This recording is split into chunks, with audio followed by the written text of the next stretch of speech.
Hello. Hello. Audible, sir? I think I should start the session. I think Yes, it's already 10, quarter past 10. exactly, Please sir. call the first Before I start, start the session formally, please. good morning to everybody. Session as good morning.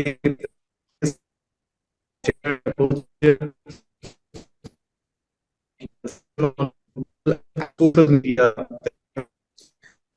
smart for Indranil, your net is also failing. Your voice is not coming. Cracked.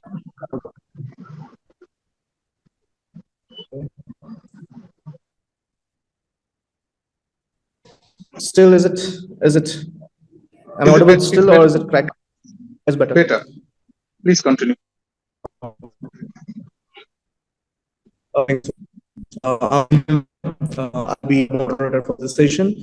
Where we tend to explore dynamics and evolving world of digital and social media and their impact on sustainable development goals.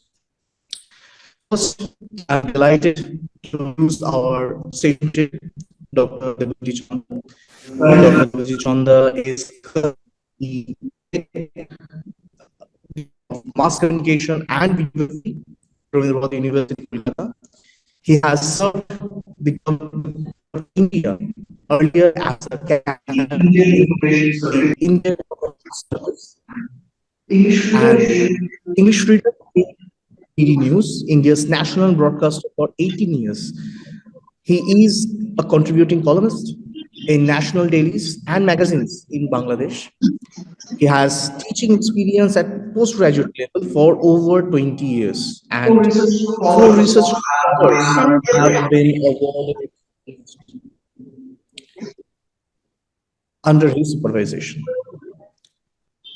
Awarded JRF by UGC, Dr. Chanda is a member of PG Board of Studies and PhD committees of 5 universities. He is also a member of editorial board of 4 peer-reviewed journals.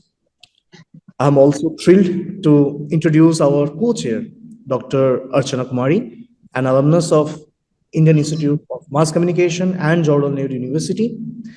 Dr. Kumari serves as an associate professor in the Center for Media Studies at JNU. Her academic journey, spanning 15 years across prestigious institutions, and her active involvement in journalism mark her as a distinguished figure in media studies. Her research, notably as co-project director for UNESCO's project on women's entrepreneurship in rural India, and her contributions to international comparative studies on newsrooms, highlight her commitment to leveraging media for social change. Additionally, her poetic expression in her recent book, uh, please correct me if I'm if I'm reading it wrong, Khirki Bhardhu, adds a unique dimension to her profile. So today, as we explore the intersection of digital and social media communication with sustainable development, we are reminded of the power of media to shape the narratives, influence policies, and drive societal transformation. We live in a world that is intersected by digital threats, where every post, every tweet, and share holds the potential to ignite change. Our responsibility as a researcher, educator, and practitioners is to harness this power responsibly, ensure that our contribution not only inform but also inspire and empower. With this goal, we will start today's session.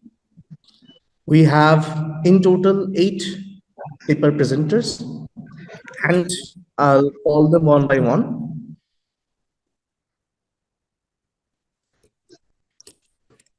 Before that, let me just lay down the ground rule for the session. We have 8 participants, and each of you will have 10 minutes of time to present your paper. I'm sure the chair The session chair and the co-chair has the guidelines and also the evaluation sheet for how they will evaluate the paper presenters. After 8 minutes, I'll knock, I'll give you a signal, and then you will have only 2 minutes to wrap it up. Please make sure that you're finishing on time and be thorough with your presentation. Please mention what is your research is all about and your research area and your methodology and research design while you head to the conclusion. Thank you so much. I'll ask if Dr. M. Kalavati is here.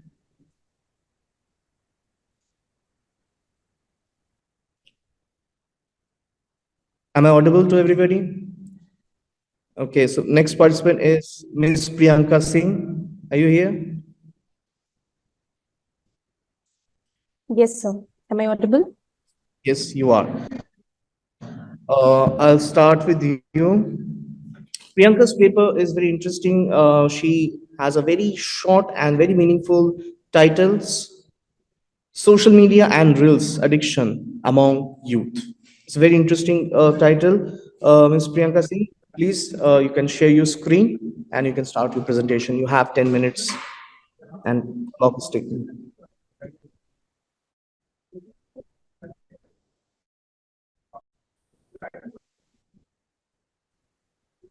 Priyanka, you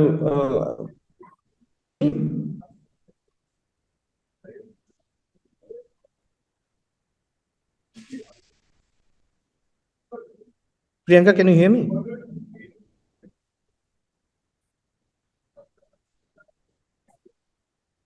Yes, sir, I can hear you. Shall I begin? Please. You can start. Please start. Please start. We're already late. Please start. So please allow me to share my screen. You can share your screen. Your time has started already. I can't share my screen, sir. Please allow me to share my screen. Yes, yes, of course.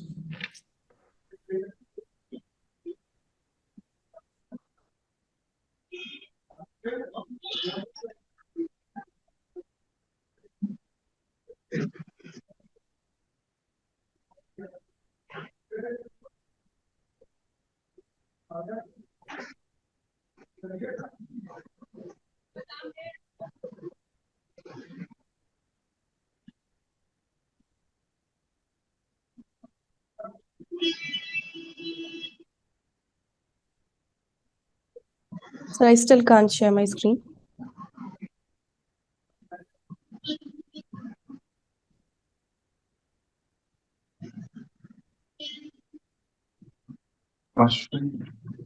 Indranil, can you make her co-host so that she can able to present her screen?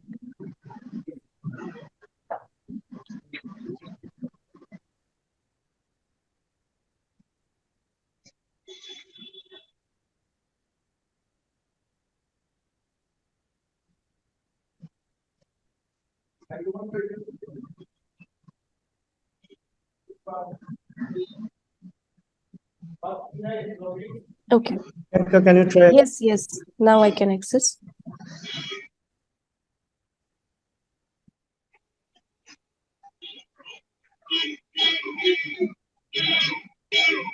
Good morning, everyone. My name is Priyanka Singh. I'm an assistant professor at St. Xavier's College of Management and Technology. The title of my paper is Social Media and Reels Addiction Among Youth. So this is exclusively in terms of Instagram Reels addiction among the youth. And we see that Instagram has been a new trend, a new addiction, source of addiction among the youth.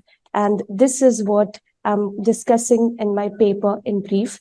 So Instagram has is one way we see in this present generation, the youth, the teenagers, basically, those who range from the age of 18 years to 30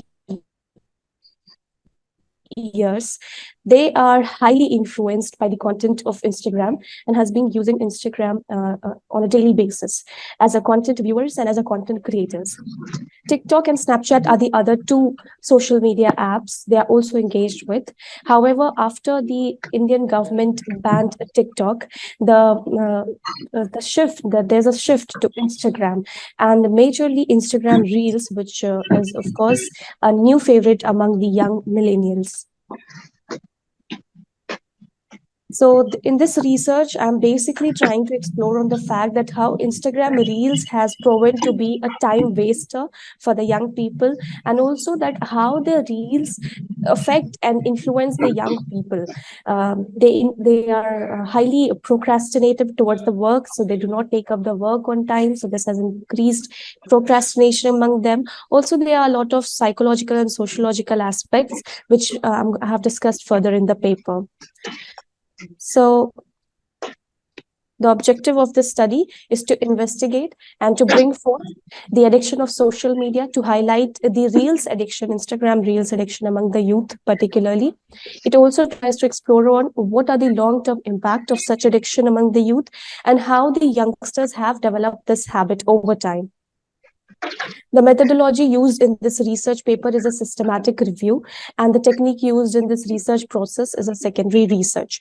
So I have chosen the qualitative mode of study for the paper, and I've referred to the research papers, journals, and news articles, along with case studies and secondary literature sources in order to analyze and understand the present issue and the state of addiction of social media among the youngsters.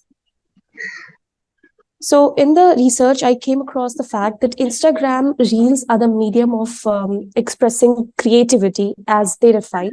And this has been highly or excessively used as a time waster for all the Indian youngsters. There's a desire to keep themselves up with their peers. So there's a fear of missing out, and then there's a fear of actually not matching up to the standards and the height set by the peers. So this makes it very critical for the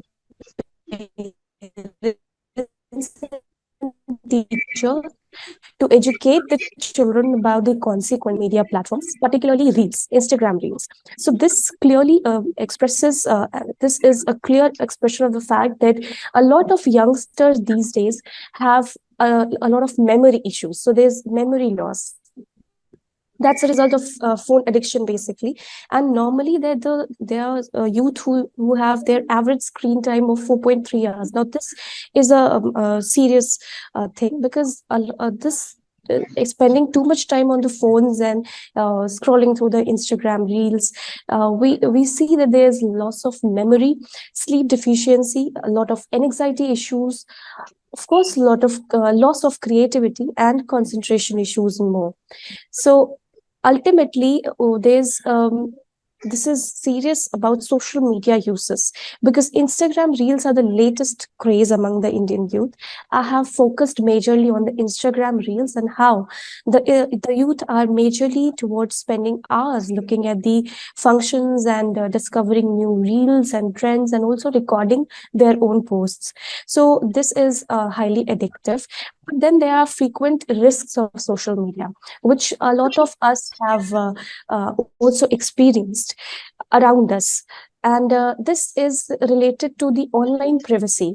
So there are cyberbullying and online harassments. These terms are used interchangeably often, but then this is more frequent in terms of many kids who suffer cyberbullying and online harassment through several social networking sites. Another issue is sexting. So a lot of time the youth have witnessed or experienced when they send explicit content or receive explicit content over social media, which is a serious threat to them. However, this also leads to social media depression when they see others enjoying their life and they are not living it to the fullest. So So there's a comparison, and they feel left out. They feel the fear of missing out on the important events and things which they should also be taking up because others of their age are doing so. Then the other concern is digital footprints and privacy concerns. So a lot of time on social media, it is also witnessed that there's more of online harassment than of offline harassments, because we share our personal details on social media in order to update the whatever number of followers people have, and they are least bothered about the privacy, and then they end up facing issues and problems related to their privacy and their serious concerns. So we talk about the few facts and statistics here. It's very shocking that by the end of last year, that is 2023, there was it was anticipated that there would be a hike of 2.5 billion monthly active users, and however in this year also we are going to see, or in the upcoming years we are going to see, there will be more users who will interact with the reels and the feature.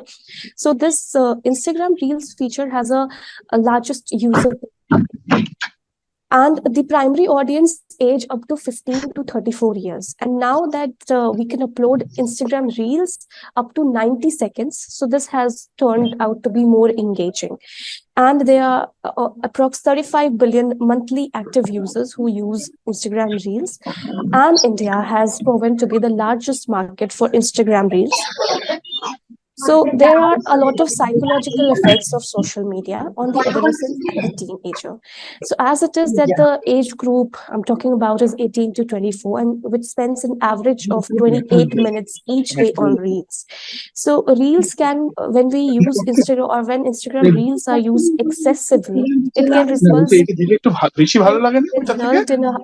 can have certain harmful impact on the mental health, like dependency. So a lot of time the youth get dependent on others for their progress and success, because it's how they cannot take up the work, because they have been so dependent on others to compare themselves, or to like basically wasting time over social media.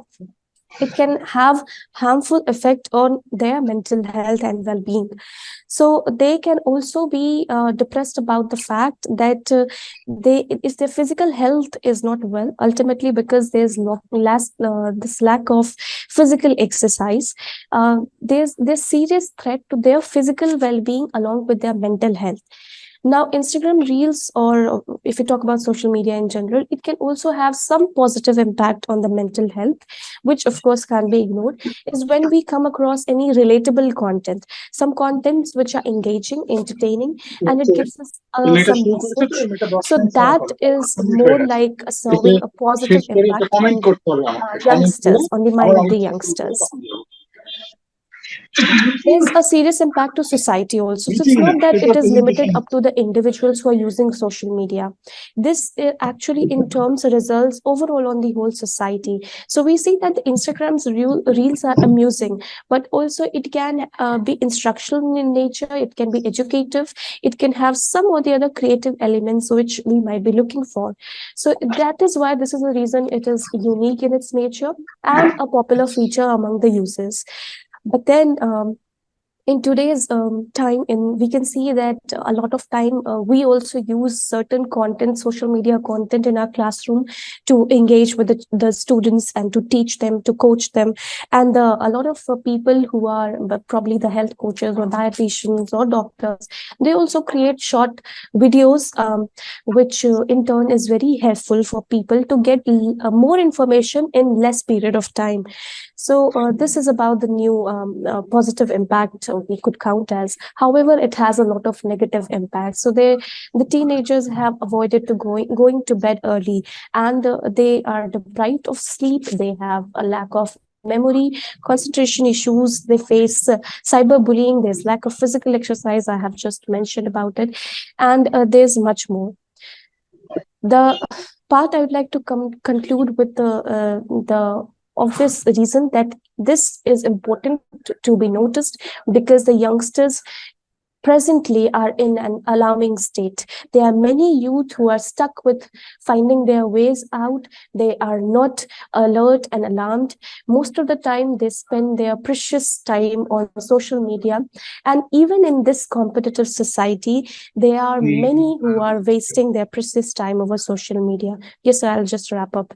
So the addiction is ultimately the result of media literacy, which now evokes the matter of promoting media literacy among the masses. Now, social media is easily accessible to all, but there are many who do not understand how to take the social media and the content which we have easy access to. So this is the role of the parents and the teacher now, to find out a way and help the teenagers and the adolescents with self-motivation, which can help them get out of the addiction rather than spending a lot of time over that.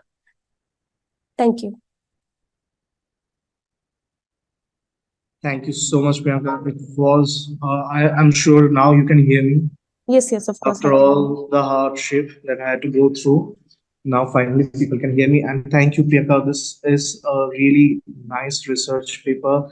You have shown up, light into the uses more, means it's something to have and it's something to know how to have it. So now I'll ask the chair and co-chair if you have any question, please. Priyanka, you can stop sharing the screen. No, I don't have a. Can you hear me? Yes. Hello.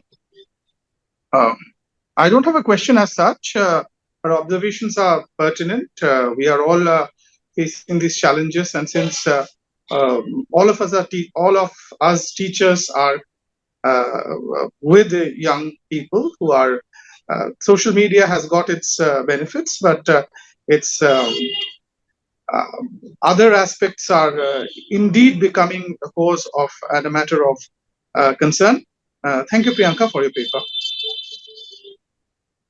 Thank you, Priyanka. I think that the topic is very much pertinent, but there are some suggestions which I would like to share with you.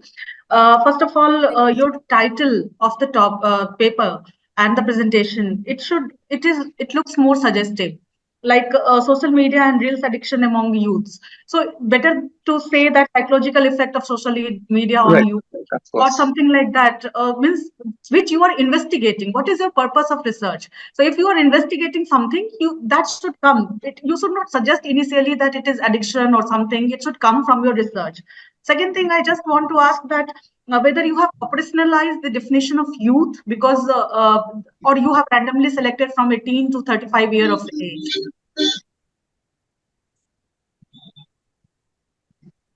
Priyanka, can you hear me?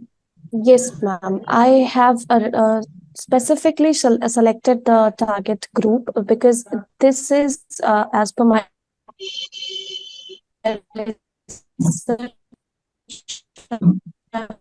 found, this age group of people are. Okay, so what I suggest is that it's better to go on Ministry of Youth websites. They have specific age group. They have defined what is youth. Or you can go for social media. There are so many papers which say that, okay, who are the target audience? Who are the youth according to the social media users? Like from 13 years, you can use internet. So you can just go and operationalize the definition of youth also. You cannot just say that, okay, I have decided that from 18 to 35, these are youth. Okay. So because Ma'am, I have taken up this part from the UN as per their definition of youth and youngsters. How do they define the certain age group from 18 years to 30 years? So that is the age group I have picked up for the research paper. That's very good. So I just wanted to suggest these two things. So second one, you have already defined and you have taken it from a very reliable source. So I think that you just have to tweak a little bit your title, and you have to take it in that direction, your research. So and you have done it already. You have seen it shown in one of your slides that how psychological effect, basically your research is mainly focused towards psychological effect on youth. And so don't try to suggest it in your, try to bring it in your title also. Okay. more neutral, more investigative. Okay. So that is what my suggestion from my experience. I just wanted to suggest you. Thank you very much. It was a good presentation and the topic is really pertinent. Thank you, ma'am. Thank you. Thank you, Priyanka. I'll call up the next participant, next presenter. Do we have Monica P and Dr. N. Kalavati? Yeah, I'm Monica P. I'm here, sir. Okay, so I'm guessing you will be presenting your paper? Yeah. Okay, so Monica's paper is titled as The Intersection of Digital Literacy and Youth Social Consciousness, an overview. So, Monica, your time starts now. After 8 minutes, I'll knock you, and you will have 2 minutes to wrap your session. Yeah. Am I audible? Yes, you are audible, Uh, Priyanka. You have shared your videos also. yeah. You can start. So, wait a second.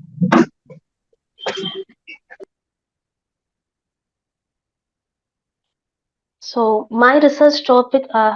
Hello, my name is Monica, and I'm a research scholar, full-time scholar from Department of Journalism and Communication, University of Madras, Chennai. And my research title is Digital Platform, Digital Literacy, Social Consciousness, a comprehensive study of undergraduate arts and science college students in Chennai, Tamil Nadu.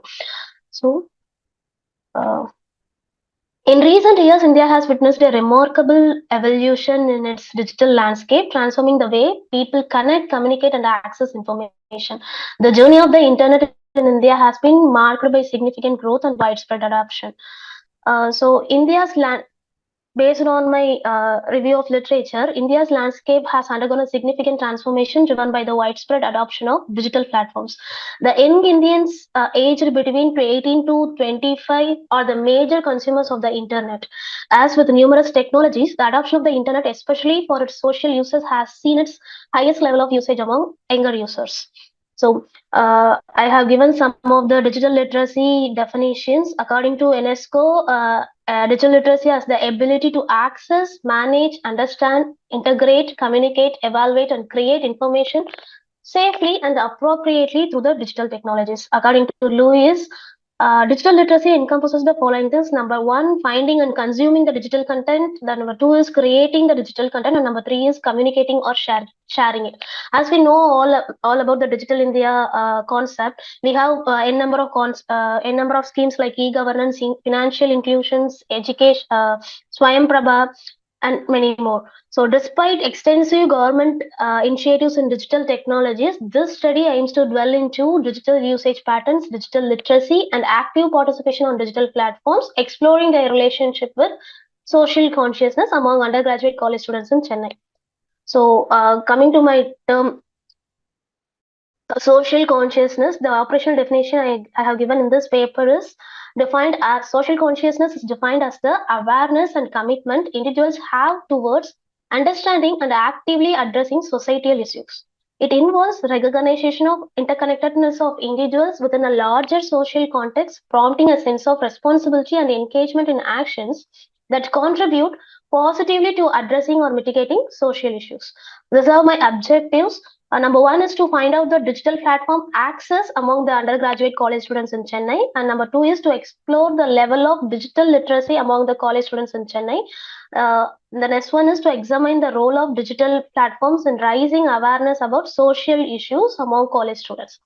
And the final one is to understand students' active participation on digital platforms and its relations to social consciousness. This is my methodology. Descriptive research I have followed, and the quantitative research method with the population of undergraduate arts and science college students in Chennai, Tamil Nadu. And I have used the available and volunteer sampling technique with the sample size of 140. Online survey questionnaire using Google Form is used to collect questionnaires. Links are disseminated through the college communication channels, emphasizing the volunteer nature of participation. Out of 140 responses, 136 questionnaires were finalized and 4 are invalid.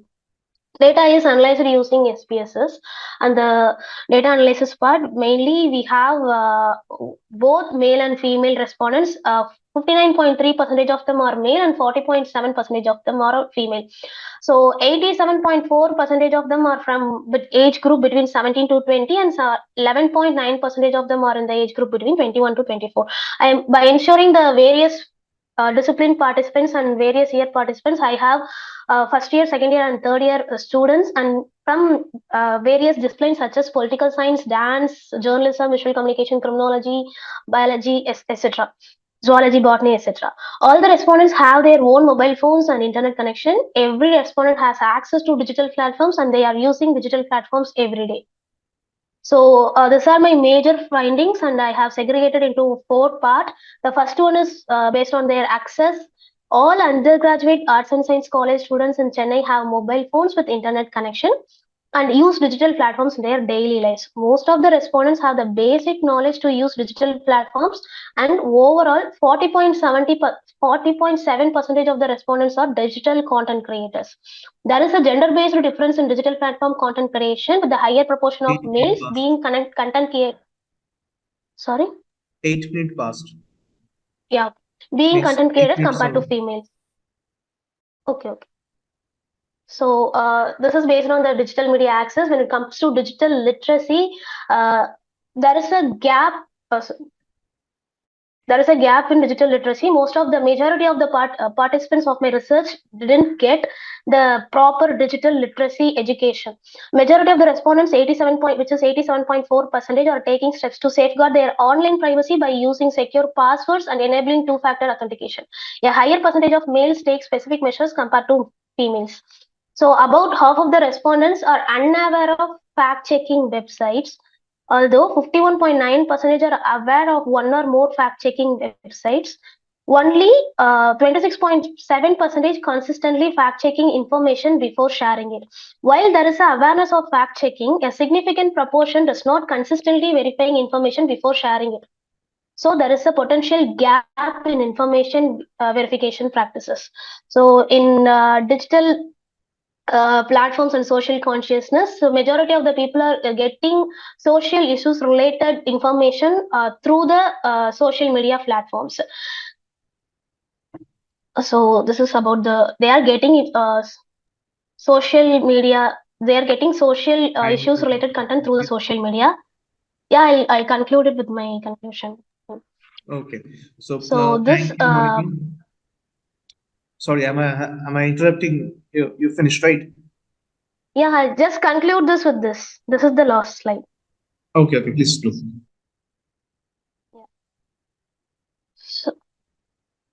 Yeah.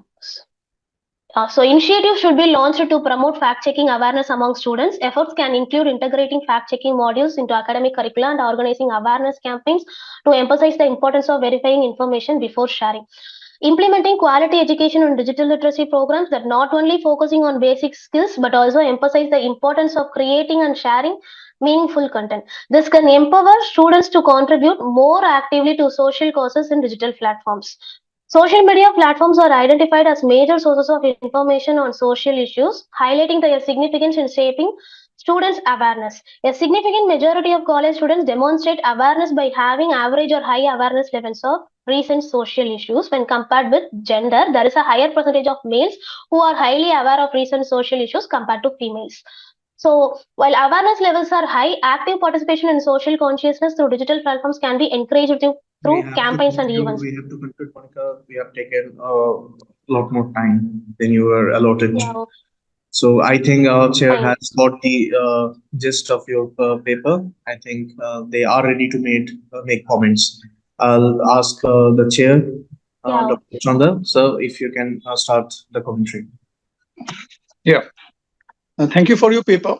You have emphasized the need for digital literacy and mentioned rather than sharing frivolous things, you had talked about meaningful content. But I think in your paper, the title of your paper was Social Consciousness. Yes. That aspect has not been nicely highlighted in the paper, that how the youth can, through digital means, contribute to generate meaningful social programs that need to be, since that was the title of your paper, I feel that need in your research that needed to be highlighted more. We understand that the pitfalls and the shortcomings and the unawareness of the students and the younger generation about the difficulties and the problems and the negativities associated with social media. But your paper was, the thrust of your paper was how to use social media for creating social consciousness. That aspect I did not much find in your paper. Thank you. Sir, I actually, in my last part, I have focused in how they are using social media to be socially conscious. So I have given they are getting information through the social media, but their active participation for the societal social activism is very low. I have given that in my presentation in my last part. Okay. So Priyanka, sorry, Monica. So I totally agree with Debajyoti sir, because I also found that you tried to incorporate so many elements into this particular research. Means you have so many verticals: access, the digital platforms, digital literacy, social consciousness. You cannot, means you need to be much more focused. Yeah, because if you are working on social consciousness, try to bring that element only and try to research around that only. Means your methodology is good. You have followed throughout the process.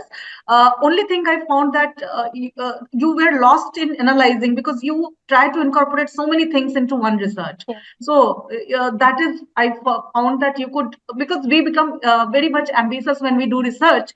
But we have to keep ourselves some limit to ourselves also, and we need to be very much focused. So that is only one thing which I would like to suggest you. Thank you, ma'am. Thank you, sir. I hope, Monica, you got the advices that you require, and you will obviously incorporate them.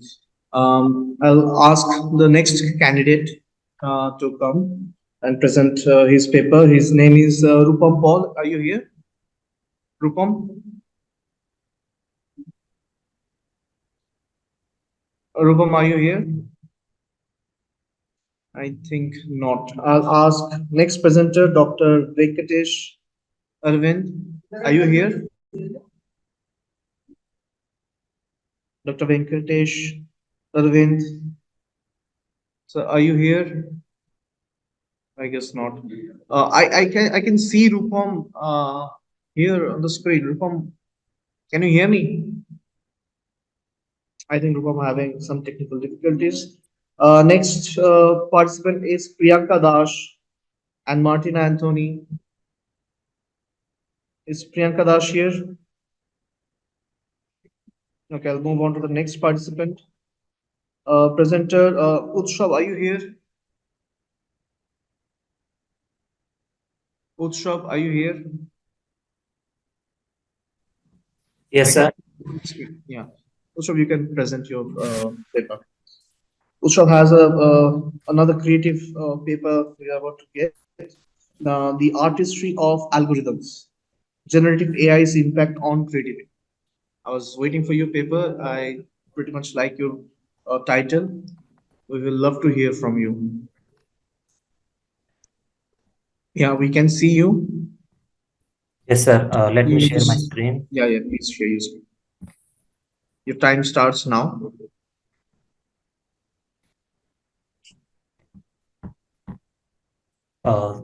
Sir, my screen is visible to you? Yes, it is. So, sir, my research is about generative AI. So, my title is Artistry of Algorithm, Generative AI's Impact on Creativity. Actually, I'm a student of mass communication from Maharishi Dayanand University, Rohtak, Haryana. Before this, I completed my graduation in Bachelor in Design and Multimedia.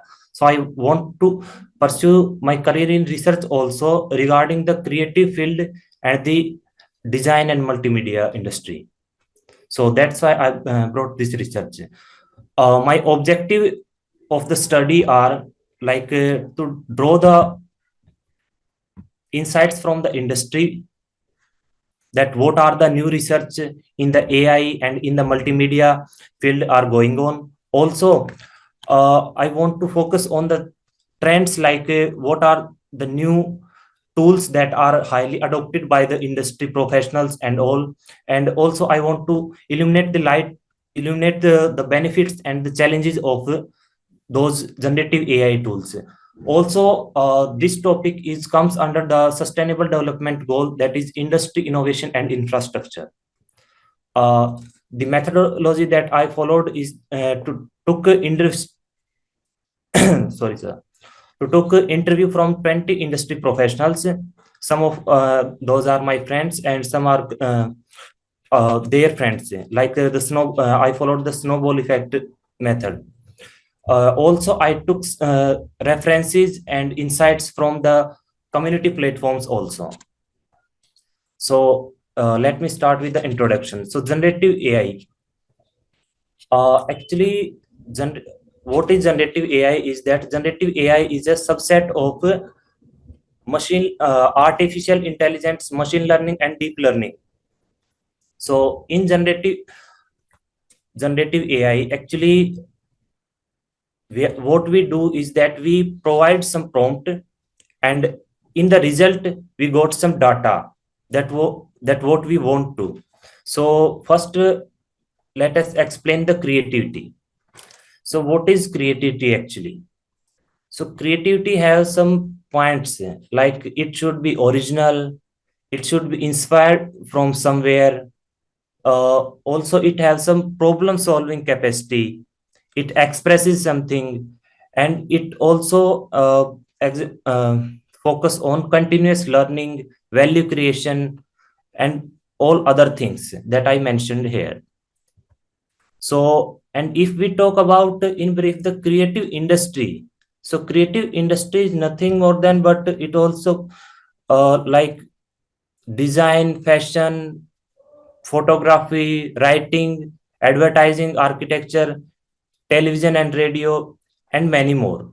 So these are some points that I included in creative industry.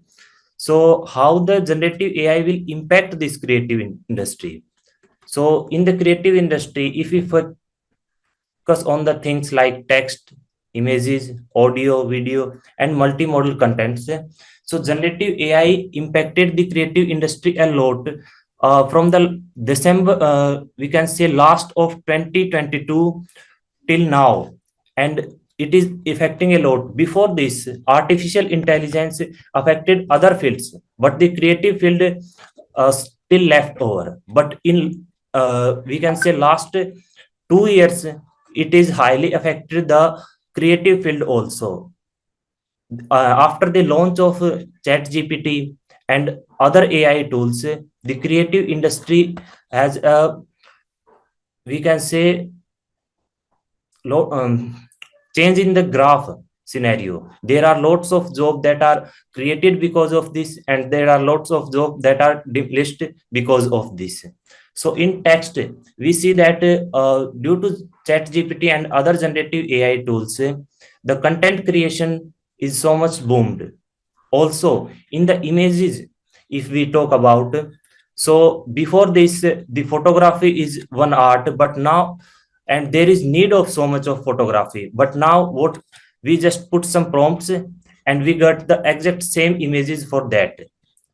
So in this also, if we talk about audio, now we just have to put the prompt like I want a song regarding an event. I just put some of the wordings from my side, and I just put the theme, like I want a sad song or a energetic song, and it gives me the song. Also, in the video, before this, it was so much laborious and we can say cost intensive work to make a video in the 2D or in the 3D. We have to work for even years for a few minutes of 3D video, but now we just have to put some commands and we got the result in the 3D. if we talk about the key AI developments that people are using, so I took this image and the insights from the writer body. So in the last year, these are the majorly used tools. That is ChatGPT, obviously the number one, and after that all other tools. So if I talk about ChatGPT, you all very well know that ChatGPT is mainly the text generative tool, but now it is also can create images, and soon it will create videos also. There are some other tools like character AI that is also for text stable diffusion. So stable diffusion is the, we can say, a broad, we can see it in a broader perspective. Like stable diffusion, it what for stable diffusion you have to train some models, and though what stable diffusion will do, stable diffusion has different uh, engines to get data from that trained model. 8 minutes. Yes, sir. I said 8 minutes have been passed, Okay, so you have 2 minutes to wrap up. Okay, so stable diffusion will do text work also. Stable diffusion can do images work, video works, and all type of works. But stable diffusion is like a open platform. DALL-E, Midjourney, and all these platform also do those things, but these are dedicated to one or two features only. And obviously these give dedicated results, but on stable diffusion it is all of free.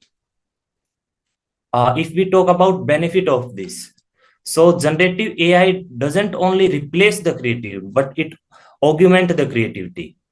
It also opens other, we can say, other ways also to do that work. If we talk about challenges, so I found that due to generative AI, there is a lot of challenges. Like in industries, there is the demand is increased, but there is lack of training and expertise in this field because it's a very new field. Also the cost implementation, some of the generative AI tools are so much expensive that a new learner or a new student can't afford them. So this is one of that challenges. Also the reliability, sometimes the result isn't the proper one. Also the economic impacts, there is lot of jobs that are, we can say, on a danger, or some of the many professionals lose their jobs because of challenges. And many of if I took interview from that 20 professionals, they are saying that their company warned them for this. I'm so sorry, Utsav. Your time is up. Your time is up, sir. Okay, So, have you concluded? You need one more 30 seconds if you can want to conclude your session. Okay, sir. So, in a very brief conclusion, I just want to say that generative AI impacted the creative field a lot. In many ways, it also opens a lot of opportunities, but on the other hand, it also has job challenges and more. That's it. Thank you. Thank you, Utsav. I'll ask the chair and the co-chair to pass on their comments.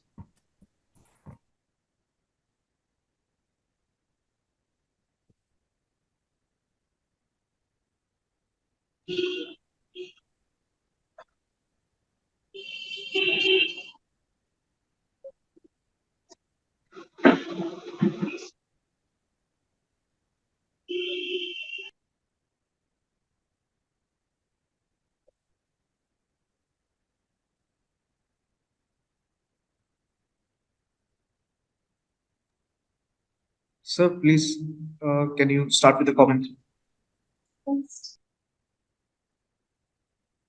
This paper is, this was not as such a research paper. This was more of an introductory class to students on what is AI and what are the benefits and pitfalls of AI. There was as such no methodology. There was as such no research design. This was a kind of an introductory class to students about what is AI. And when you say the jobs are falling, new jobs are being created, that you have to establish through research, not general comments. So otherwise, it's a good paper. It can be a good paper on AI, but it is not definitely a research paper. That is my comment. Thank you. So, Utsav, what I feel that the topic is very, very interesting. The artistry of Very interesting topic, no doubt. yeah, yeah. And Yeah. generative AI's impact on creativity. But creativity as such is a very huge domain. Huge domain. Yeah, Yes. and you have to take, means what I suggest is that you can actually study deeply one platform or one particular generative AI, have named so many. So you could take up one of them and you can actually compare that how creativity is being impacted by this particular platform. So deep analysis of one particular platform and one particular generative AI would give you more important and more, I would say, that productive results. And as sir said, that you need to emphasize clearly on your methodology.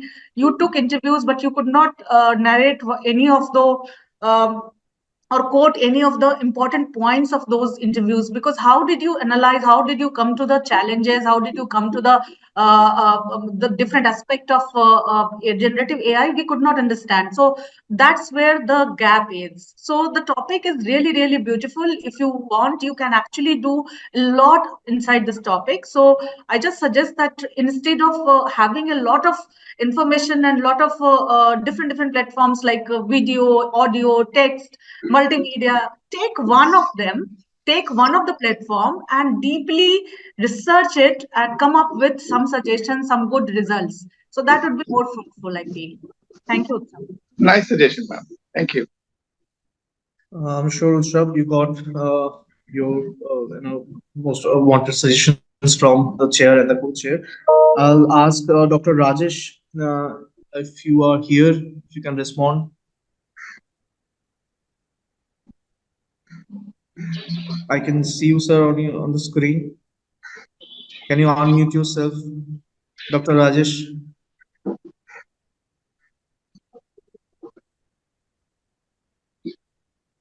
Dr. Rajesh out here?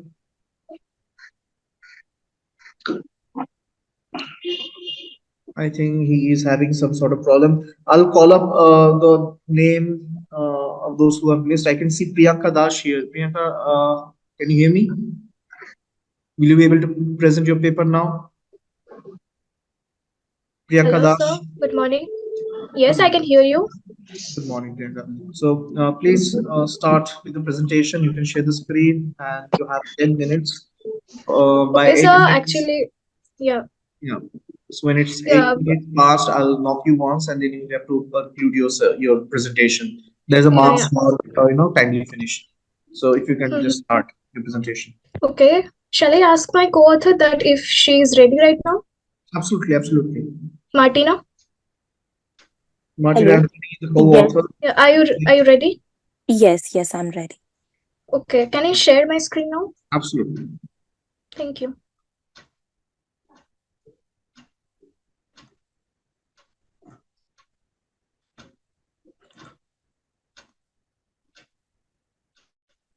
Just a minute.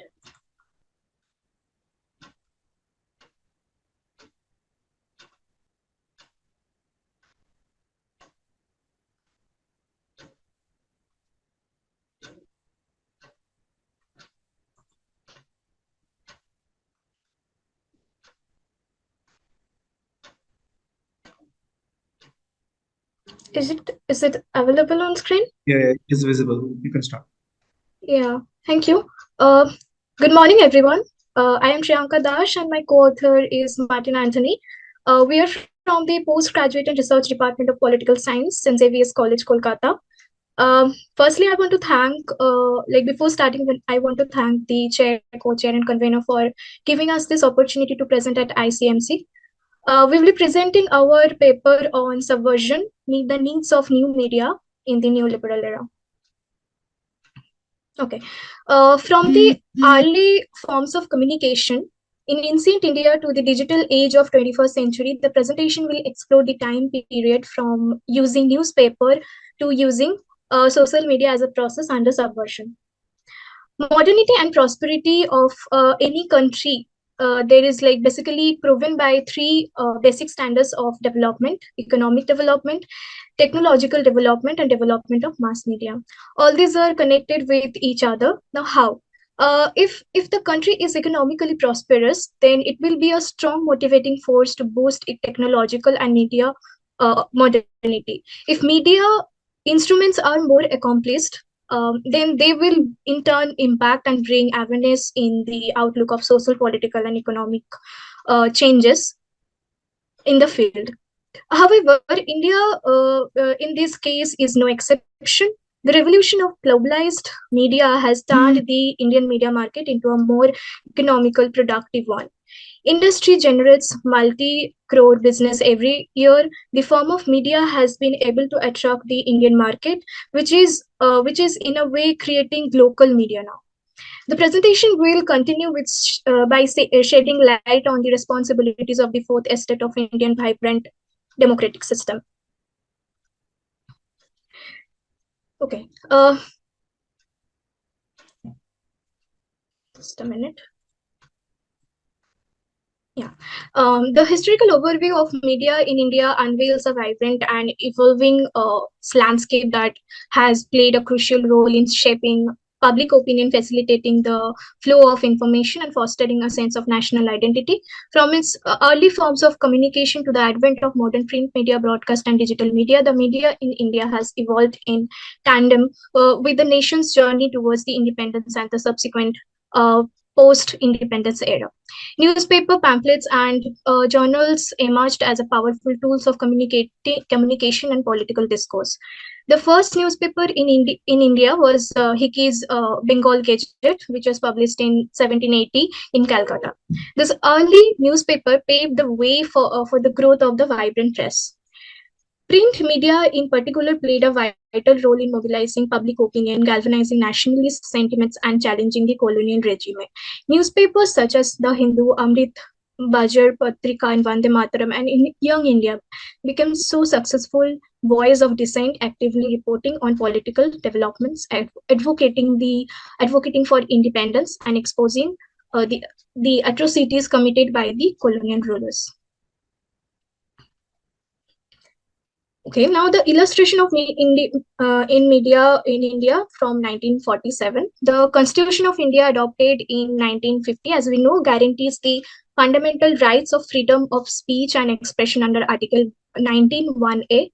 This fundamental right forms the cornerstone of media freedom in India. It empowers citizens to express their opinion, share information, and hold those in power accountable.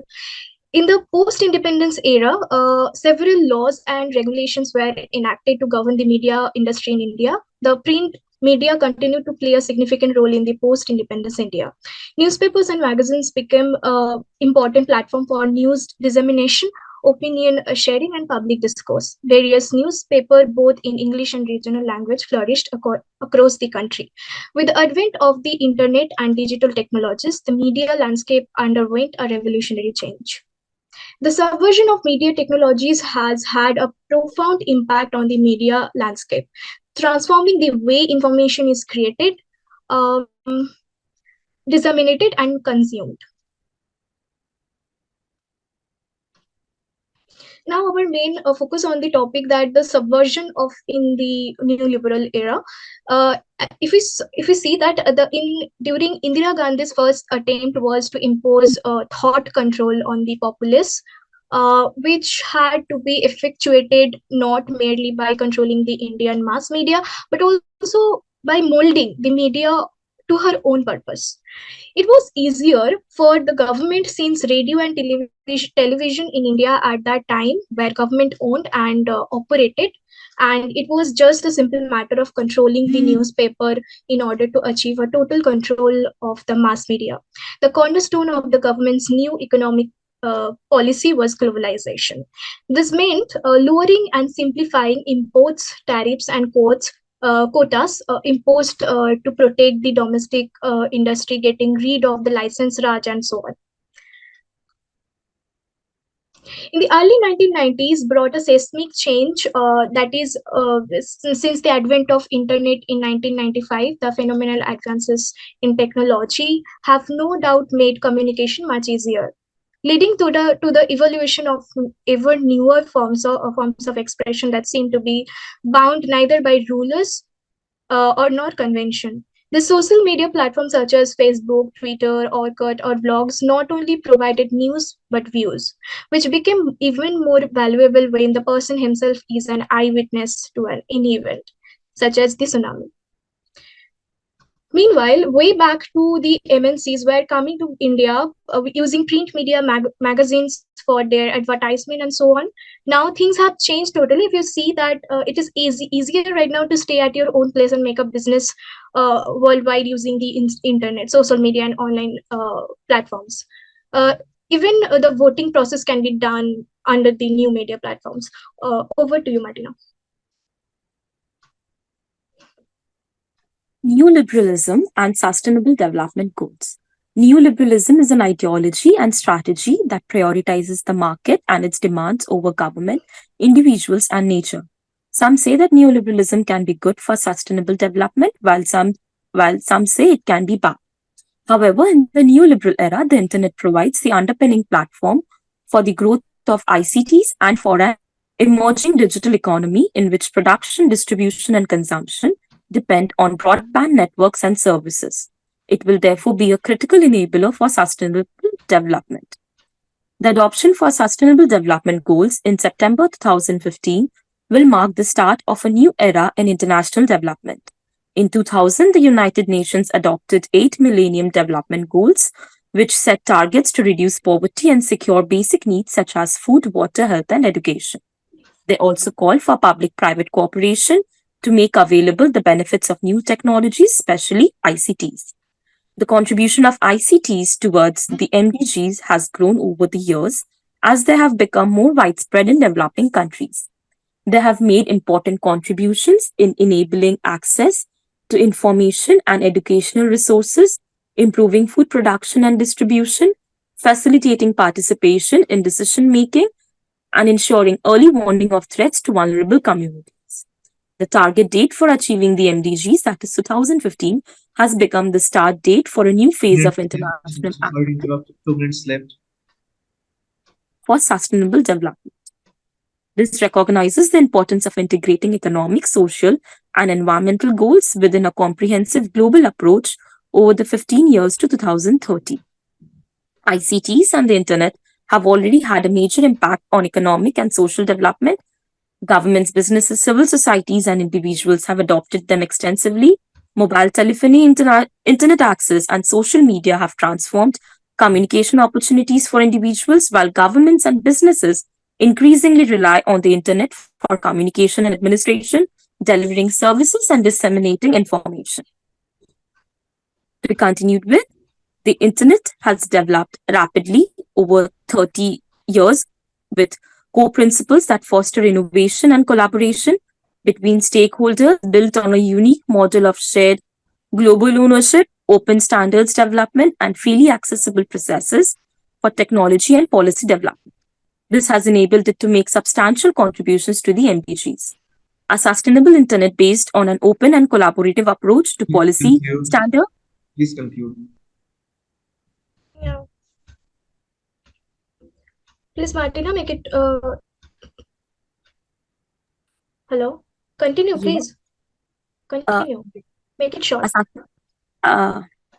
Two things in particular will be crucial to this. Multi-stakeholder participation has been crucial to the internet success, and open universal interoperable standards have made the internet a resilient platform which can be used by all stakeholders to experiment, develop, offer new services, and innovate in ways that challenge as well as build on established technologies and services. Okay, I want to finish it.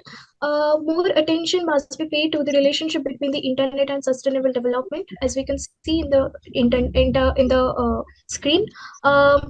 All stakeholders share responsibility to work together to develop policies and services, tools, and applications that will bring the benefit of internet access and use to everyone.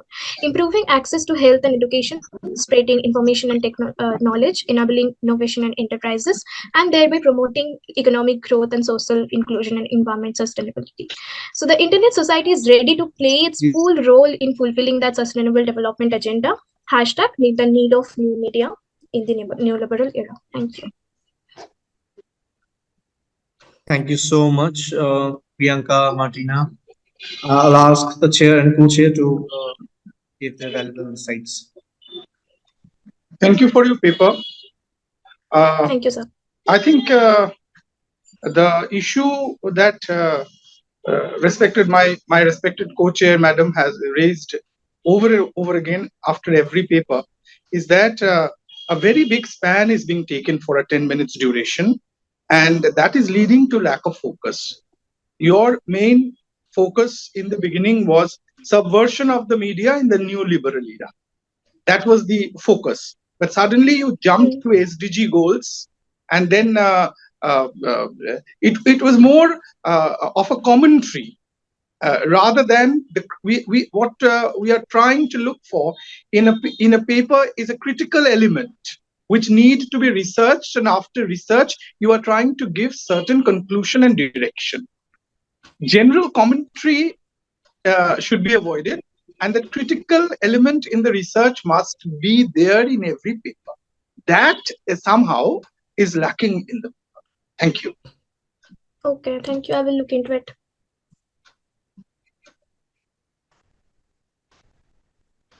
Archana ma'am, are you here? I have not unmuted myself. Sorry, Priyanka and Martina. So you did a lot of hard work. It looks from your presentation. You collected. Thank you, ma'am.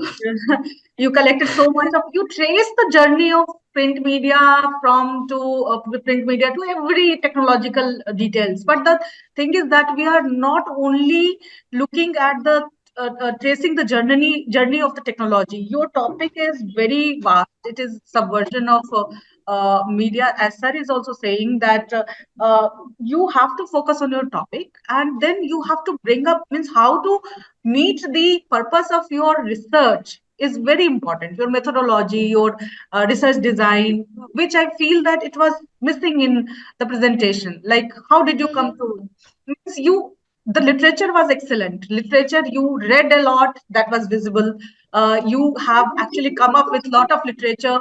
But the thing is that where is the design? Where is the research? Where is the means what you wanted to say? What is the objective? So you have to follow a trajectory. You have to follow a strategy of research. So that you have to learn. I know that you are too young people and you are trying to do certain things. So I just want to suggest you and guide you that the topic is very beautiful.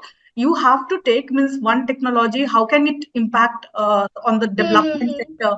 So means like you will find a lot of policy research also after neoliberal era, how internet has been used or new media has been used for some policies, whether it is successful or not. Means there are so many questions around it. Like Debajyoti sir has also said that too vast an area to work.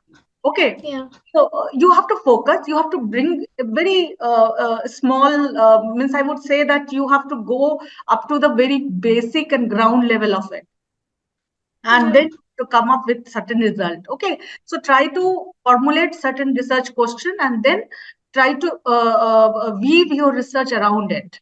Fine. So instead of taking a lot of very broad topic and then coming up reading so much and then coming up with so much of literature, just take a very focused research question, research problem, and then try to find out that how can you do justice to it.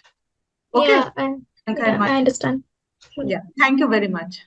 Thank you, sir. Thank you, ma'am. Yes, absolutely. The chair and the co-chair is actually delivering you, guiding you to how to restructure your paper and make it publish worthy. Again, I'll ask Dr. Rajesh, sir. I can see you on the screen, but I am not being able to make any sort of communication with you. So I'll move on to Rupam. If you want to, you can. Oh, okay. Dr. Rajesh has responded. Can you hear me, sir? Yeah, I can hear you, sir. Can you hear me? Yeah, I can hear you now. You can, Very you can sorry for start the the presentation, please. Your time starts now. So please.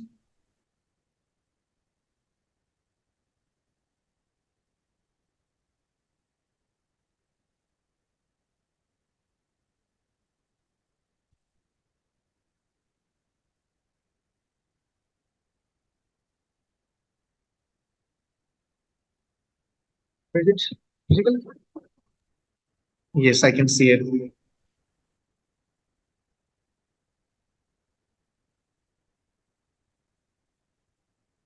Okay, so I am I am Dr.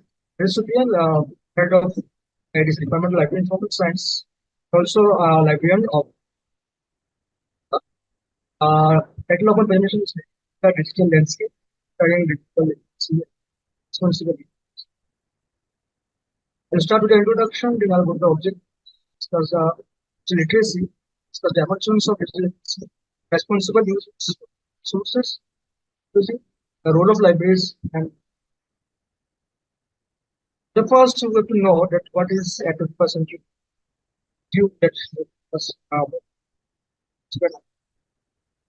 size. So in a so earlier the library was only of knowledge. So nowadays it has all over the time. Now it computerized. It has also incorporated technologies, libraries. Now library has become a digital hub. So what is digital literacy? So without digital proficiency, nowadays disadvantage hinders the ability to excel in rapidly evolving technological environment. But it is not only about the proficiency in literacy. So it also access and analyze the responsible users. Responsible users technical threshold extends beyond technical proficiency as in technical and construct. Objectives of my study explore and define dimensions of complete multiple types and to identify essential skills for responsible necessary competencies of and to highlight libraries' evolving role, empowerment of sites or so this is what is digital literacy. Digital literacy is have have the literacy on how to digitally. There is typical experience that can assume that person having literacy who knows what is this state.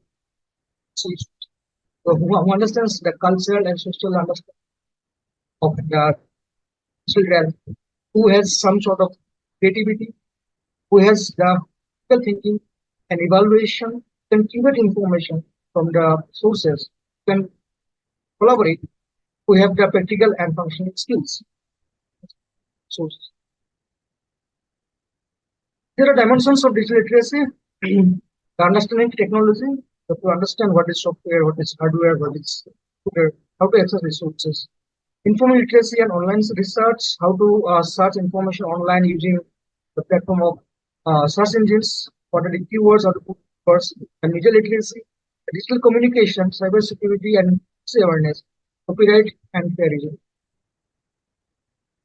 So the responsible users of digital resources, as we all know, there are a lot of stuff going on. Is we know what it's called deepfake or fake information, disinformation, which are very hard to now trace. You all know that what would happen with the celebrities like Ika Mandana or Tom Cruise or Donald Trump or recently the president of Ukraine. But these are all deepfakes, so it is very hard to identify initially. So how can we become responsible or what can be done? So Philippine Information Agency given some tips like use your gadgets wisely, respect the privacy of others, create or send, post appropriate digital content, or report the scam, fraud, whichever is committed. So what can be done? The content credential is actually already in posts like Microsoft Adobe have started one. There's one option in every source you go, you can find the content credentials where you can go to the metadata of the source, where you can easily identify which the creator, when it is created, the producer, from where it is being created. You can track it so that you can easily identify whether it is authentic information, authentic source, or it is a fake or fake. Next, what can be done? The government policy can be like the government can give some certification on the true content. It might be a time consuming because you have to take government. So, but it will in the long run can speed up the process. Very effective. Blockchain tracking on circulation of fake content, because blockchain you cannot you cannot share information without a trace. So if we like incorporate blockchain in our information system, so you can easily trace that where this is coming from. Then government also can have a stringent legislation on distribution or creation of fake content. Methodology. The study assessment methods is a quality-based conceptual approach. Sources of data are mainly of the secondary sources, and the approach is to the utilization of this blend methodology. That study aims to offer a nuanced understanding, critic the inherent complexities in the role of libraries. How the role of libraries. So, in any organization or in any institute, you can say that the library or librarians or library professional has access to the most of the users, students, the teacher base. He has access to everyone, rather than the any teacher from a department or person. So the library should take the responsibility to aware the users from the ground level, from the school level, from college level, to the university level, so that they have some sort of literacy, not in the context of how to search information, in the context of how to identify the fake information or the authentic information, and also become a responsible user, not to create any fake news or deepfakes. What can be done? They can conduct workshops and training programs through which that they can share, they can aware the users. They can also conduct online 8 resource minutes up. tutorials. 8 minutes. Okay, digital literacy classes, tech support assistance, community engagement, and promote online STEAM. Conclusion, I like to just say that library nowadays has become a dynamic hub of knowledge. Earlier, it was only the facility of printed knowledge. So now, library should take the responsibility so that people or the user become more aware of not to create or not to share or to identify or to authenticate the real or fake. So furthermore, this studies as a roadmap for further studies. The people are in IT sector or any other field, they can start doing something so that doesn't become a bigger problem in the future. There are my references, and thank you for the questions. Thank you, sir. Thank you, sir. I'll ask the chair and the co-chair to deliver the comments. Thank you, Rajesh, for your paper. Dr. Rajesh, thank you. This has been a well-written paper, and suggestions have been given about how digital resources can be used more meaningfully in dissemination of knowledge, especially as we have been since the morning discussing about the too much focus on social media by our younger generation. If the library resources can be digitized and be made shareable, I think social media platforms may then be used to make good use of the libraries, which many of which are not lying unused. I congratulate you for your paper. Thank you so much. Thank you, Dr. Rajesh. I think sir has already said everything. So I think that yes, you have done a good job. So thank you very much.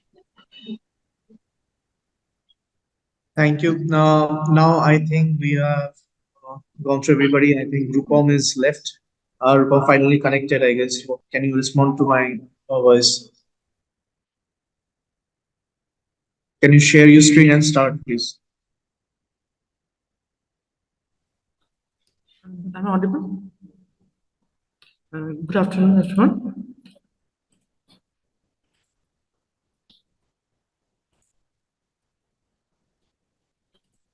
Is my screen visible?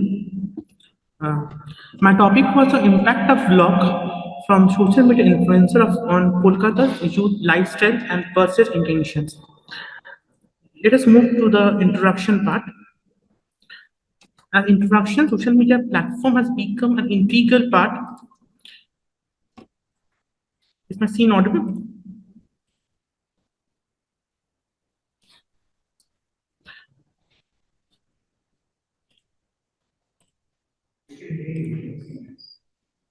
Okay. Introduction part. Social media platform have become an integral part to our daily lives, with influencers shaping the consumer psychology and influencing purchase decisions. Influencer, including the celebrities and ordinary person, have amassed large following on their platform like Facebook, Instagram, Twitter, and YouTube. They offer opinion on goods and communication, influencing followers to interact and make purchases. Influential people such as beauty bloggers, travel bloggers, and food bloggers provide entertainment, information, advice, company, and comfort to their followers, significantly influencing the consumer and brand purchasing decisions. Influencer marketing is a form of online word of mouth marketing involve bloggers sharing their content or lifestyles. These influencers can form bond with the influencer, influencing their consumption and decisions and promoting appropriate behavior. Influencer marketing effort can foster trust, loyalty, and authenticity, persuading customer to make purchase.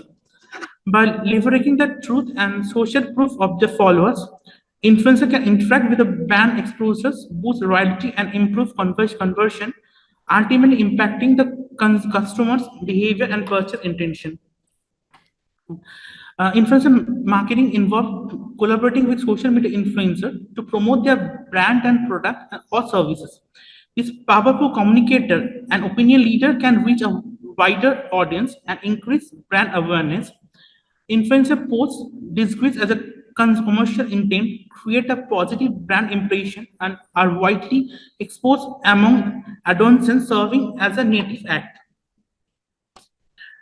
Let's come to the impact of social media influencer on youth lifestyle and buying intention. Social media influencer established in the early 2000s have a significant impact on youth adults, particularly the college students, through their content and partnership with the companies. However, the content can promote materialism, commercialization, and infant body standard, potentially leading to eating disorders and mental health issues and body dissatisfaction. A study by Farhan Sahib found that a poor food choice can lead to obesity, diabetes, and cardiovascular disease. Since some SMIs who identify as a dietitian raise doubt about the variety of their claims on youth adults' lifestyle choice. Social media influencers are influencing young people's beauty choice, but they can also set unrealistic body standard, leading to mental health issue, low self-estimate, and body image. This result in eating disorder and materialism, leading to unnecessary purchases. A study by Pranchnath and Tiwari in 2021 found that while following the influencer can negatively impact the mental health and self-esteem, it can also positively contribute to the well-being of by fostering the motivation, inspiration, and keep followers informed about the latest trend. Overall, the influence of influencer on social media is crucial for maintaining a healthy body image.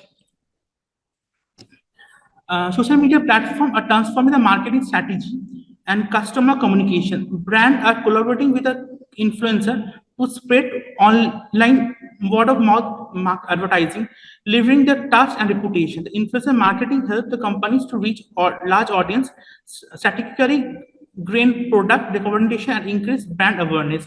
The influencer act as a brand ambassador, influencing purchase decision and those of their target market. Their reputation helps establish direct relationship with the important individual. According to Kadam et al. 2021 study, a study on impact of social media influencer adolescents on their purchase behavior of Generation Z for the lifestyle and electronic product with special reference to Pune city. Social media is being used by the marketing purpose. More and more influencer marketing has wider audience. Then conversion technique. Generation Z consumer opinion about their are shaped by the social media influencer they follow. Influencer advertisers have power to positively affect the brand attitude and buying intention because of their knowledge and the fan base.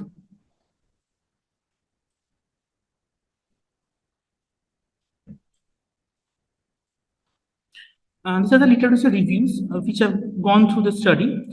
A study was done by Ling et al. In 2019, explored the role of parent in digital literacy and empowerment among the adolescents, focusing on their views on social media influences. The research found that the active use of social media significantly mediate the impact of influencer, while passive use led to positive views. Another research was done by Fadan Shahid. The study investigated the link between the student behavior, intent, and the opinion of the social media influencer on their food choice. The results show a slight positive correlation between the age and the social media uses, with 75% being the undergraduate and 25% with the post-graduation. The study also suggests the need for regulation on screen-based marketing. Another research was done by Hanan Izzet. The study investigated the relationship between the social media influencer and the online identity of Egyptian youth. The analysis revealed that the influencer indirectly influenced the fans' online identity, negotiation, and construction. Another research was done by Nathan Wood, Gaganova, Margivona, and Levison in building the brand loyalty and suggesting effect, implementing the strategies within the companies. Another research was done by Amit, and the Bureau study found a strong correlation between the student food preference and the perceived standard, but the student opinion of influencer did not influence the everyday food choice. And another research was done by A.L. Ansai et al. 2020. They found that the social media influencer positively impact the intellectual aspect, but negatively affect the social and the ethical health aspect. Facebook, WhatsApp, and Instagram were the most dominant social media platform used. In the conclusion, the study highlighted understanding the influence of social media influencer on the adolescent behavior and the need of the regulation on the screen-based marketing.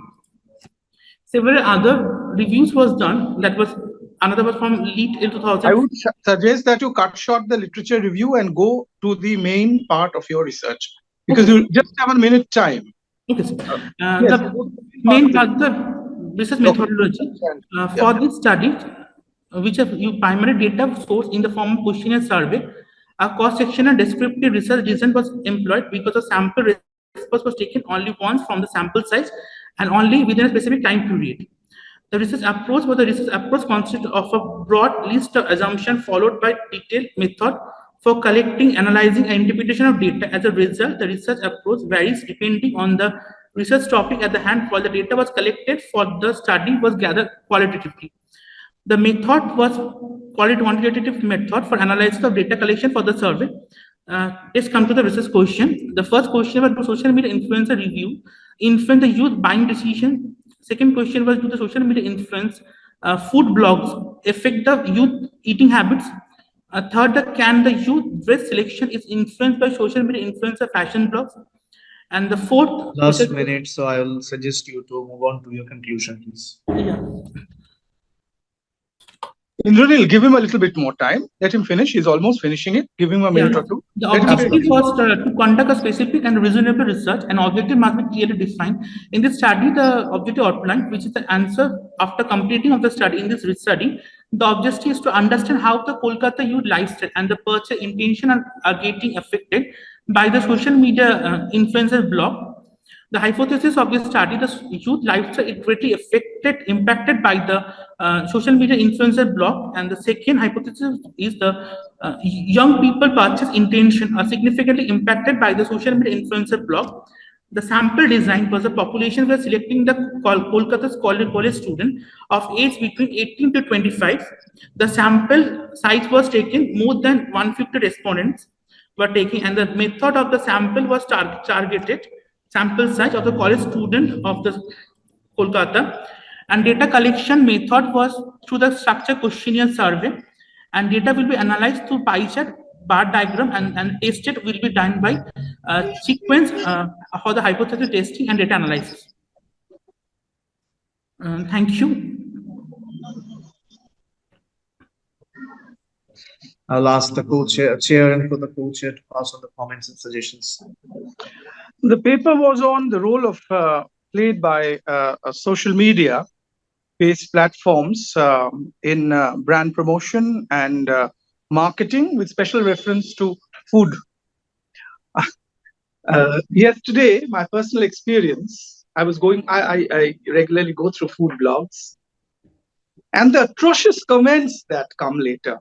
The food blogs presenting very beautiful pictures and presentation of food, and later when people actually go to visit those restaurants and they come back and say the food was bad, the presentation was bad, the behavior of the staff was bad.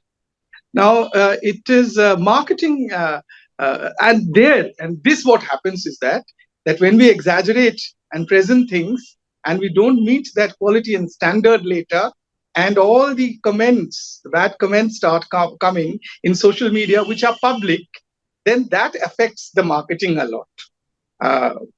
Promoting something with the help of somebody who is a well-known figure is a different thing altogether. But when we wear clothes and we eat food, these are very, very personal experiences. And when that is not up to the mark, just as we see in the social media platforms, as they have been promoted, therein lies the problem. Thank you for your paper. These are new things that are happening around. People are experimenting with these things, and people are also, at the same time, going back to their old practices, like seeing or eating is believing. Thank you. Thank you, sir.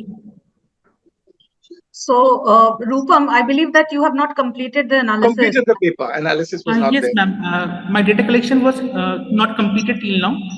For that reason, I cannot give the conclusion.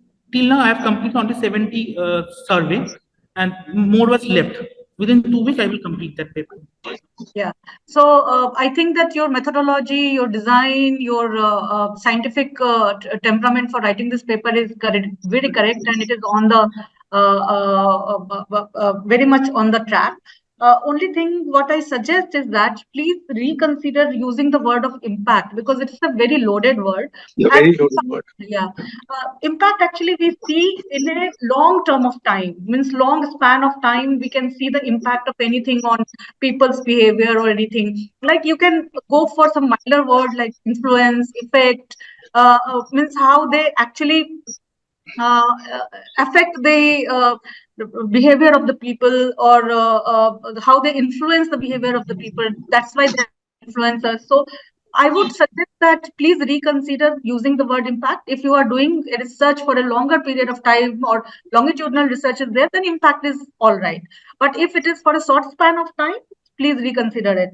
And then you have some very beautiful observations, and you have used some literature. You have used that how unrealistic body has been portrayed, and then people are following that. So there are certain conceptual, means since you are writing a research paper, and there are a lot of things we are borrowing from sociology, from different kind of disciplines. So I would suggest that please look at those terminologies and those concepts like body politic. There is this concept of body politic for unrealistic bodies and people who are actually using some kind of technology. So you will find it a lot of them into some of the literature, and you have already gone through a lot of literature. So I just suggest that it will enrich your research. It will enrich your work. So these are 2 suggestions. And apart from that, I think that you have followed each and every step of research, and say it is going to be a very good work. So all the best for it, Rupam. Thank you, ma'am. Thank you, Rupam. You can stop sharing. Yes, absolutely. People are using technology, to an extent where they are actually getting surgeries to look like their Instagram picture to get that complexion. Means, where are we heading? I can see Dr. Venkatesh sir is here. Can you hear me, sir? Yes, sir. Am I audible, sir? Yes, you are. I'll ask Yes, you sir. to stop sharing. You can stop the share. Or if you want, I can help you go do that.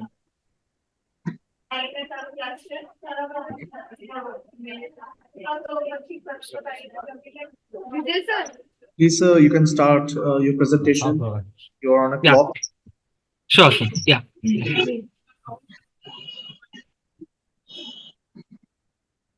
Is my screen visible, sir? Yes, sir. You can start. Yeah. Yeah. Good morning, one and all. Myself, I am Dr. Venkatesh Aravind. Today, I'll be presenting my paper on which is on digital services, a specific study on the impact of Tangent for mobile application amongst users in Vellore district, Tamil Nadu. So I'll be, starting now with just a brief introduction. So, several research studies or, scholars have given their basic perceptions on e-governance and m-governance. So, without e-governance, the concept of mobile governance would not even exist. So we'll just trace back to some basic aspects of e-governance given by scholars. So for Garton and Haite in 1989, one of the core objectives in e-governance was to provide a quality government services to accelerate the communication process and incorporate technological usage. And for Barrister and Connolly in 2012, they gave various perspectives on e-governance from a global perspective. And again, with regards to e-governance, scholars have spoken on the bridging the gap between digital divide and e-governance. And now quickly moving on to some of the literature reviews that we had discussed in our paper. So when it comes to especially e-governance or basically n-governance, transparency is something that is very much crucial, like both as a policy maker and as a service provider. So that is something which is very crucial. And researchers like Deep and Sahu in 2011 had done a study on how transparency fosters trust among the people, and it incorporates public participation and helps in policy making also. And Mishra and Singh in the year 2020, they developed a conceptual framework and an architecture where they worked on a architecture that spoke about increasing the effectiveness and the delivery of essential service to the customers and the end users. So and a few more studies on by Iyer and Singh explore the utilization of e-governance initiatives in India, and they concluded that m-governance is seen as an alternate channel to provide various service to the citizens.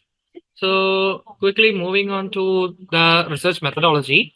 So our study basically aims to look at the usage of Tangent Core mobile application in Vellore district, Tamil Nadu.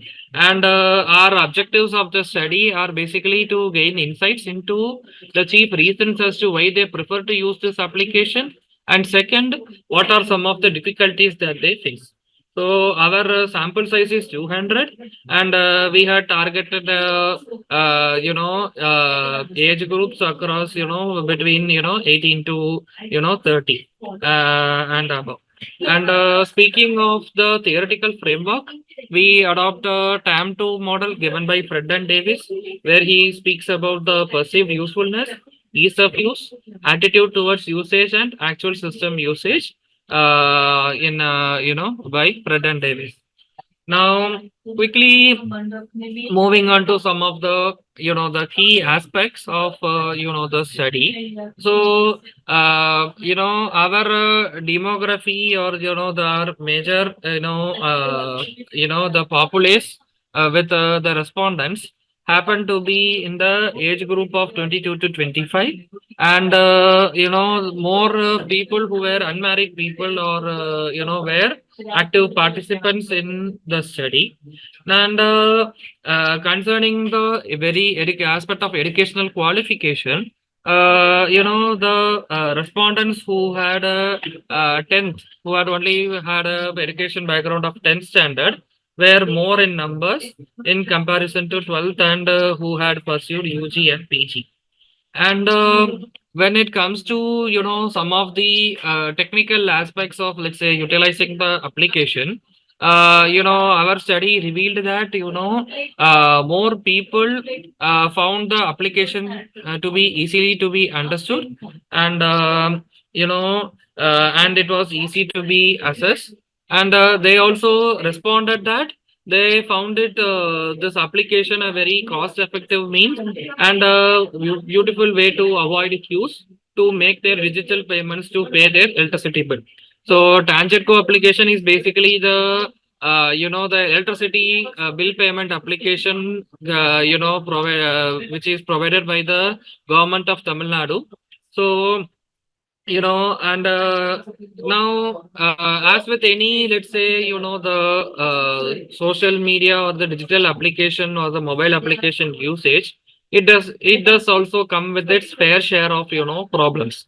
So when it comes to the some of the major problems they face, most of the respondents said that payment issues was a major problem. They had network issues, then OTP not being delivered, and there were a few technical glitches which were present in using the very application. So now to the key findings of the study. So in our study, we had female respondents who were more in numbers with 55%. And we can infer that, female respondents were utilizing more than their male counterparts. And this is a significant indicator because the locale of the study was rural area. And contrary to the popular belief that, rural places do not, utilize, let's say, the internet facility or, the usage, it was a new finding for us that, more women people are also, utilizing the application for making payments. And when it comes to the age group, 22 to 25 years, respondents who were there in that age group were the maximum with 37.5, followed by those who were 18 to 21. And, and the other age groups like 26 to 29 were followed them. So, we can confer that, youngsters again, they are utilizing, although it is in the rural places. And although, like there is a slight decrease with the patronage as the age of the respondent increases, we can still see that, there is still patronage, although it is in the rural age, area. Now, with regards to the educational, qualification, we found that, 10 respondents whose education qualification was 10th were the highest with 32.5%, followed by those in 12th standard with 25%. And, so it basically, breaks a very stereotype that you need to be, well educated or to have a specific, technical skill set to utilize or use a technology like, mobile application. So, and when it comes to, the ease of access or the way it is easy to be understood, majority of the respondents were of the opinion that they found it easy to understood. But however, when we asked them to, what were the problems that they faced majorly, so most of them said that, the payment issue was the major issue, not that, network issues or OTP, getting OTP to make their payments was not far behind. So, and this study, we were able to correlate with Friedman test that, the age group, gender and their very usage along with their problems that they faced was highly significant, with, the problems that they are facing and how they are using. So, now to conclude, basically, M-governance applications, they have started a new era for, let's say, governance. And usually when we speak of M-governance or E-governance per se, most of the studies or, the focus is primarily on urban areas. So in that regard, our study focuses on the rural populace, how they are utilizing. And, this is one of the applications which has been provided by the government, the state government here in Tamil Nadu. So, we are able to conclude that, with governance applications, now there is a new proliferation of, internet across places, and there is still a scope for improving in several aspects.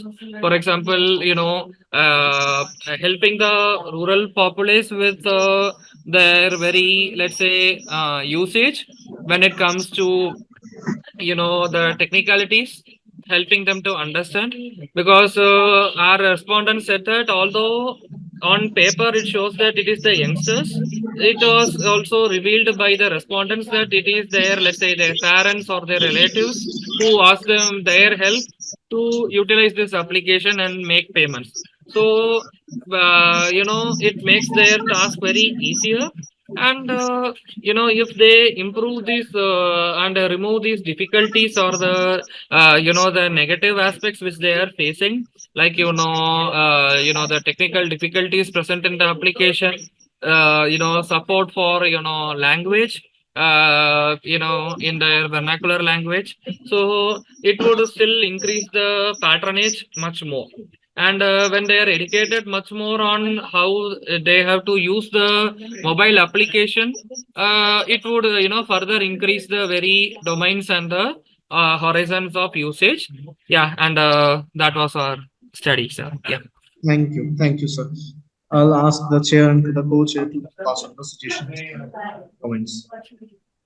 Thank you, Doctor, for your presentation. It is a very well structured, focused paper with a proper methodology and well-defined conclusions. As you said, that we have broken 3 stereotypes. One, it was in the rural areas, digitization is happening in India. Number 2, women in large numbers are using this digitization, and we do not need that amount of to be educated or skilled in technology to be able to use digital technology to our advantage. These 3 very important conclusions that we have made.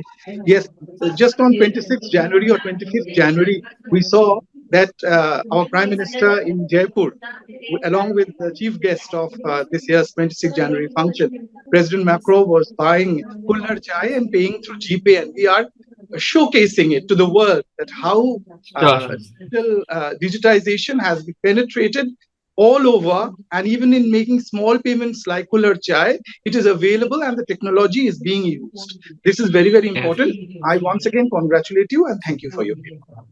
Thank you, sir. Thank you, Dr. Venkatesh. Clearly, I am very much agree with Debajyoti sir that it was a very well structured and very clear paper, and there is no such comments, and the results are also very enriching and enlightening. Thank you very much, Dr. Venkatesh. Thank you, ma'am. Yeah. With that, I guess we have concluded all the presentation. There are no more presentation left for us to visit. I thank each and every presenter for participating and presenting such wonderful papers, such wonderful insights. I myself is what they say digital media junkie these days.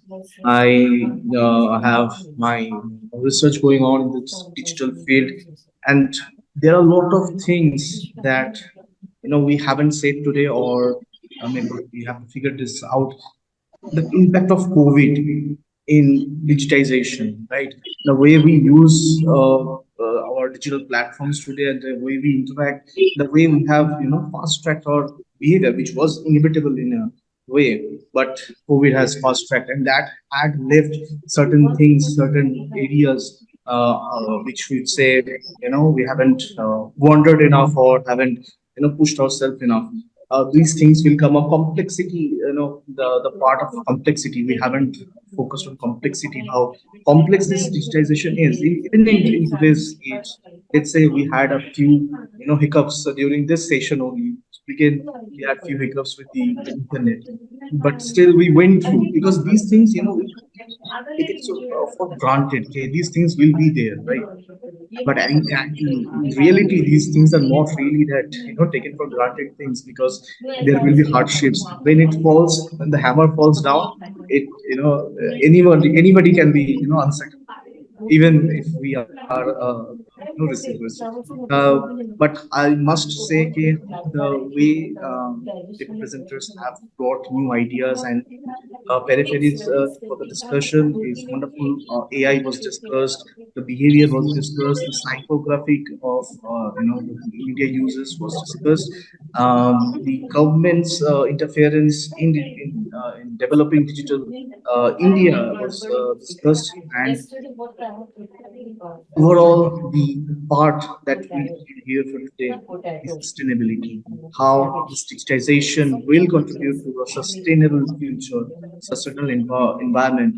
Sustainability, when we talk about it, we talk about ways and means, but it's actually the attitude, right? It's the mindset that we need to carry. If that is well settled, then I guess sustainability and with development with sustainability can be achieved. And with that, I'll thank the chair and the co-chairman. Thank you for joining here and delivering, I'll say, comments and suggestions more. Rather than judging the papers, you have suggested the presenters in a way. I believe they will be helped by it.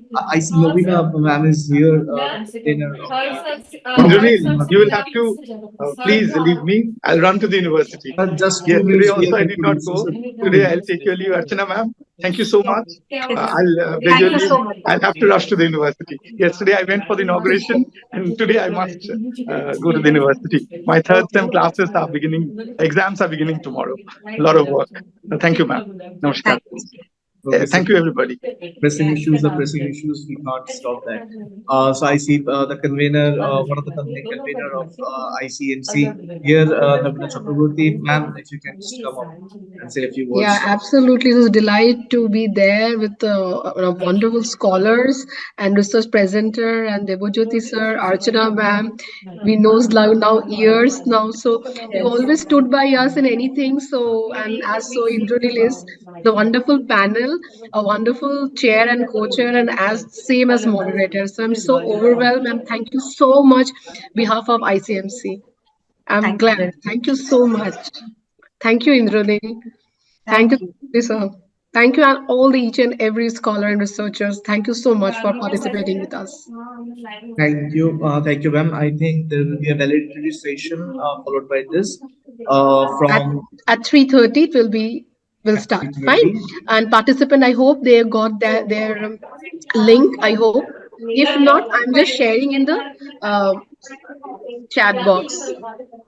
And apart from, I'm sharing one screenshot as well, and I'm sharing uh, the link of valedictory session so that people can join. Yes, Just a minute. I'm absolutely. just Don't miss the valedictory session, because the yeah. whole gist of the conference will be discussed there. And obviously, there was a grading sheet handed to the chair and the co-chair. So we would also like to hear from them, how did you do? That means a lot for the presenter. I am sharing this from experience.